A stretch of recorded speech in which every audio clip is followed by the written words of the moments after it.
some others that I've done. I've had a youth group leader who was at a cooking party, and she said, I wonder, like, what kinds of things can you do fundraisers for? And I said, I think anything really, you know, it's still pretty new. She said, well, because my group goes to this festival, it's like a Christian camp out thing called Creation, and she said they really want to, they went last year and they really want to like have their own porta potty just for them and their group. So they all had their moms and aunts and things come to the leader's home and did a party, and some of them just collected some orders, put it all together. They had more than enough money for their porta potty. So you can really do a fundraiser for anything. Yeah, the kids wanted a porta potty, so they did their, and I tell that story. Yeah, I'm like, you can raise, yeah, porta potty, Jiffy John, whatever you call it. So that's what they raised money for. That's what they wanted. So I always get laughs when I say that at my parties. I'm like, you know, whatever you guys want it for. Oh, yeah. Yeah. That I do not know. Oh. Fundraiser for Claire Dolger to stock her home with toilet paper. I think, Michelle, you've maybe done some for Girl Scouts. I've not done any for Girl Scouts or sports teams, but I know that there's people who have. Right now, there's a past host of mine. She wasn't ready to host another party, but her daughter's in this traveling cheerleading team, and there's 24 kids in the team. And so I said, why, you know, what do you think about doing a fundraiser? And let me tell you, right now through December 15th, I'm telling everyone, just like for the cooking parties, not only is this the best time of year to host a party, it's the best time of year to do a fundraiser because everyone wants Pampered Chef right now. They're thinking about Thanksgiving, gift giving, the holidays, entertaining, all that kind of stuff, baking cookies. So I tell them when you do a fundraiser between now and Christmas, you're going to have much higher sales than you would when you do it any other time of year. Of course, then my tune will change after the holidays. I'll come up with something else. But that's a good way to create a sense of urgency for them. So I have a couple, I actually have I have 3 going on this month. We'll see how they do. The one is the cheerleaders, and there's different ways you can set up a fundraiser. First of all, you can set it up as an event. And like I did with the youth group, where they bring their friends, family, it's like a big cooking party, and then a percentage of the sales go to the organization instead of the host getting free products. That's how the fundraisers work.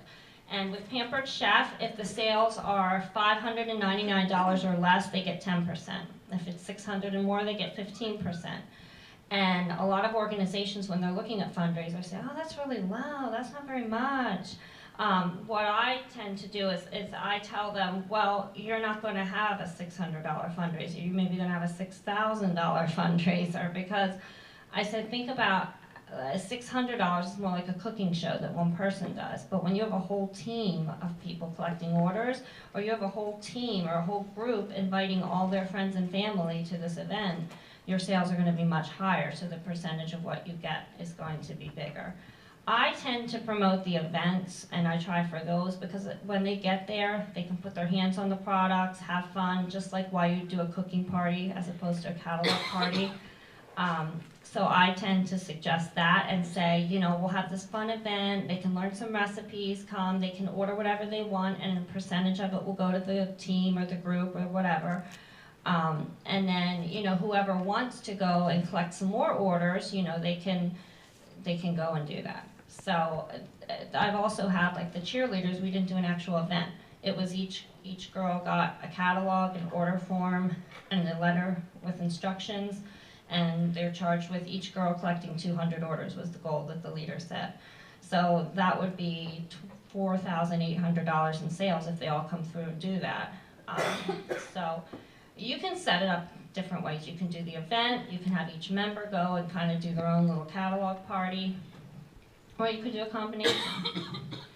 So you do make a little bit less commission on fundraisers, but I wouldn't even worry about it because your sales are going to be so much higher. Your sales are going to be so much higher, and there's the added benefit of look at all the new people you're meeting, all those new contacts for booking leads, recruit leads. And Pampered Chef, when someone books a party from a fundraiser, they will add $3 donation to the organization. I don't think that's very good. So I always just say, well, I add 7 more and we'll make it an even 10. You know, so that way I say $10 for each party booked. Yes, Angie? How does the organization get paid So what happens is, when you submit the show, you have to write, when you set it up online, there's an option to do fundraiser, and then when you click fundraiser, it will pop up and say, what is the name of the organization? Is this going to be advertised on the organization's website? And what is the name to appear on the check? And what happens is, instead of shipping the free products to the host, the organization gets a check from Pampered Chef. And then the amounts that I add to donate, I get to, I send my own check later. Claudia, you had a question? How do they get the $3? Is it right there with the whole $100? That's part of the big check that Pampered Chef sends, yes. Oh, it's added right away? It's right in there, yep. And Cheryl? The other thing I've done in the past is I've been to schools, a lot of preschools, and hi, hear you better. So I've done quite a few fundraisers also, and I've done a lot of preschools. So maybe we can't do an event. What I'll do is I'll do like a tasting. So I just set up a table when the parents are picking up, like in the afternoon. You don't bring knives because it's not good with 4-year-olds. But if you just have that there, again, you're just creating awareness for them, and that's helped to be successful too. And then we're also in that demographic that Jean showed yesterday too. So that is true. I just got the, I go to a different place every time I need my hair cut because I can't find somebody I like, but I also think it's kind of good for business because every time I'm talking about Pampered Chef. So last time I went to a place a couple weeks ago, and I noticed that the hairdresser had like black and pink bras, like the cups put together to make like a little pouch, and the people were stuffing dollar bills in them. She was collecting money for, the American Cancer Society Pink October. So when I was in there, I said, oh, those are so cute, so I made them, and we try to collect money for the American Cancer Society, so I'm thinking, ding, ding, ding. I said, well, you know what, and I was talking to her about my business. Oh my God, I love Pampered Chef, just like everybody says. Or I haven't seen a book in years. So I said, well, what are your busiest days? And so, she said Friday, Saturday. So on a Saturday morning, she invited me to come in for 4 hours on a Saturday morning to the salon. And they have a little kitchenette area, and I'm going to bring some pink lemonade and make some pink cupcakes or pink fruit dip or something. And then all those customers in and out of the salon, if they would like to place an order toward the American Cancer Society. But then I'm also going to I have catalogs there now so that all the customers in and out between now and the event they can be collecting orders as well. So we'll see. That one might not be as high of sales, but you never know. And once again, I'm in front of other people, and it's an investment of maybe 2 to 3 hours of my time. have you done a Relay for Life fundraiser? I did a couple years ago. How does that work with the team? Because when you go in and you go to set it up for the American Cancer Society, but then It has to go to the It has to go to the individual team, and I don't like to do those because then they don't get 25%. From what I understood when I did it, when I called home office. Is that the same, like, I've been, It's either Help with Cancer or it's Relay Team for Life whatever, or Relay for Life, Cheryl's team, or whatever it is. Amy? You make the check out to American Cancer Society, but address it to the host, and then they just turn it in like they're regular, but they don't get the higher amount. Yeah, you don't get that 25% is the hard part. Yes. I'm going to do one with a group of high school students. Do you offer something as an award, a reward for levels of sales? I thought about it, and I actually offered that to both of the leaders. I'm also doing one with the high school marching band, but they didn't seem to really think that was going to motivate them. In the past, what I have done during a pet rescue one is I had raffle prizes, and I said, okay, everyone who brings a guest, you get tickets, kind of like a regular party. If you order $50 or more, you get a ticket, and at the end of the event, I raffle off some of my extras. Michelle? Well, I've done a few. One is you do one with Scouts, especially Girl Scouts. You can only do it during certain months of the year because of the laws with the Scout, and it can't overlap with national Cookie fundraisers month or that they whatever, do. yeah. I've done one with a color garden. I did a kickoff, and I had a stone. And usually the moms sell, the daughters don't sell. So I say the mom who helps collect the most orders for their daughter gets this. So it was like a $2,500 or so. It was on like 8 girls on the color garden team. And another thing you can do is you can find a host. Everyone does mystery host parties. Do a mystery fundraiser and promote it. Whoever the winner is, their organization of their choice gets the money. Great idea. You can twist it around because you can't find. Exactly, yeah. Hey, that would be a great anniversary show. If you don't have one booked yet, you could do a mystery fundraiser on International Cooking Day. It's great. I did one last year. I call it Pay It Forward, kind of. And the winner could pick a family that they knew of that needed some new kitchen gadgets or the money, and then I just did it that way. Imagine you could even do it virtual. That's great.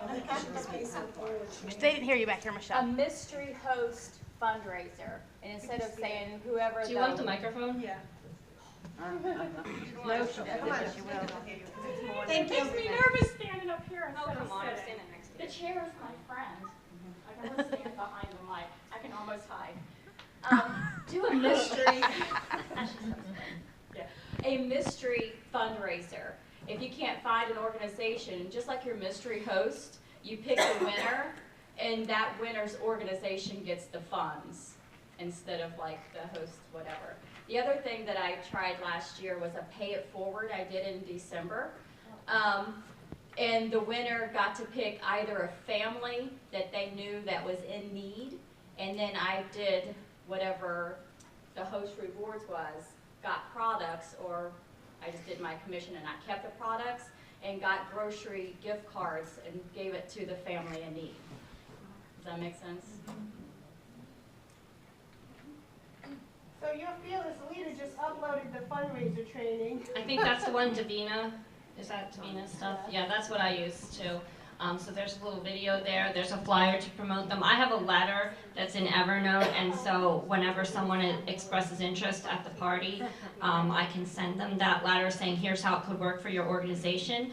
And I think it's just, you know, a version of Davina's letter, and I say about how you can choose to do an event, or you can have each member of a group collect orders, or you could do a combination of the two. It's all there for you. Yay! Come on. Yay! That's exactly what I have in you. At the bottom of the letter too, I give them a little grid with examples. So for instance, because I want them to see money and numbers. So for instance, I put on there, if you have 60 guests at your fundraiser, because I'm thinking about a fundraiser, if it's a church youth group, they're probably going to do it in a fellowship hall. They can get a lot of people. 60 people is nothing for a church youth group to get. So if you have 60 guests in attendance and the average purchase is only $40 per guest, the sales are $2,400 and they would raise $360.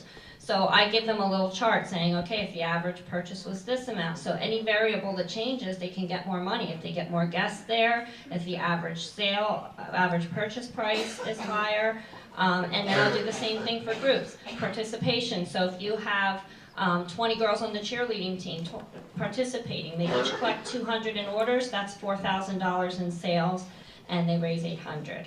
So the other thing you can do is, if you think the 15% is not enough, what I will do is I tell them if their party is 3,000, if their fundraiser is over 3,000, instead of 15%, they'll get 18%. I donate 3% of my commission. If it's 4,000 or over, I give them 20%, so I'm donating 5% of my commission. That's not something that you have to do. I just offer that to my hosts.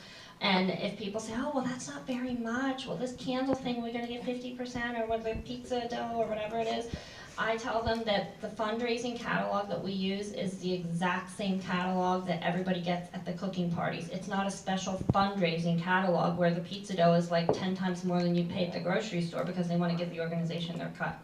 So that's what I tell them, and they're not, you know, like a bucket of pizza dough, like or a bucket of cookie dough, or whatever it is. You know, it's like you don't normally buy that. The products we have are ones that people will be buying anyway. It's not like, oh, I gotta support Johnny, so I'm gonna buy this bucket of cookie dough, you know, that I don't really need. You know, everybody can find something they need for Pampered Chef. Hey, I did want to just bring your attention, we're not going to play it, but it's 2.5 minutes. It will change your business. Sharon Zellen gives you exact words to say at the and during your show on how to do the full service checkout and ask every guest to, hey, I know there's an organization that we can work together to help.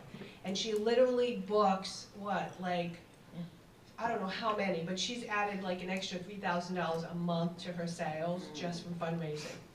There is so much opportunity here in this, guys, and this is such a great service. And some people give more of their commission, some less, some give none, totally up to you. do whatever you want here.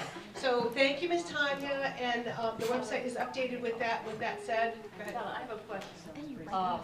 I have one of my customers that her granddaughter has this rare brain disease. How do you do a fundraiser? So anyone that has an individual like that, Right. or let's say a family has a fire, and they just have to set up an account, a trust On at the a bank, Okay. and then you can have a check done. Okay. Or you can do what a lot of us do. We're not recording right now, right? So, so basically, you can just do the show and then just donate all your commissions. So you keep all of the supplies and everything, and then you write a check to that organization. So I do that a lot, especially on double months and free months. And then I make baskets, and we can also do giveaways, right? So it's just a really smart way to everybody win, and you can give more. Yeah, you know, I do a couple of fundraisers at schools every year for like trips to Washington DC. I kind of do the same thing where I flip it, I submit it as a cooking show. I give the 15% if the whole fundraiser goes over the 600. I give the 15% out of my commission. I donate the top 3, get some products, and I usually do it in January, so it's double product Yeah. month. I can't use that much. So be product smart. anyway. Yeah, basically be smart. Go ahead. One more last thing, we gotta move on. I would just say, real quick note on that, if you haven't decided yet whether you're gonna do it as a cooking show or a fundraiser, Yes, this is important. okay, just learn from my mistake. If you put it in as a fundraiser, you cannot change it to a cooking show. Right, If you put it as a cooking show, you can decide to change it to a fundraiser. right. So once they put their orders in and you say, oh, I want to do it this way, too late. Yeah. And catalog, remember that your fundraiser, it treats it like it's actually a cooking event happening. So a lot of times when I'm doing it, I want it to say catalog show. So I'll set my fundraisers up as catalog shows, which is probably the smartest thing initially, because then all the verbiage that they get, because a lot of it's online, that's probably the best thing to do, is always set a fundraiser up initially as a catalog show. Okay, so, but remember, you can't, unfortunately, you can't move it after, so it's really a pain if people are paying online. You can have to move it from a make that catalog to a decision. fundraiser, but you can't make it from a fundraiser to a catalog. Oh, that's true, so everything transfers automatically, so just always start as a catalog show.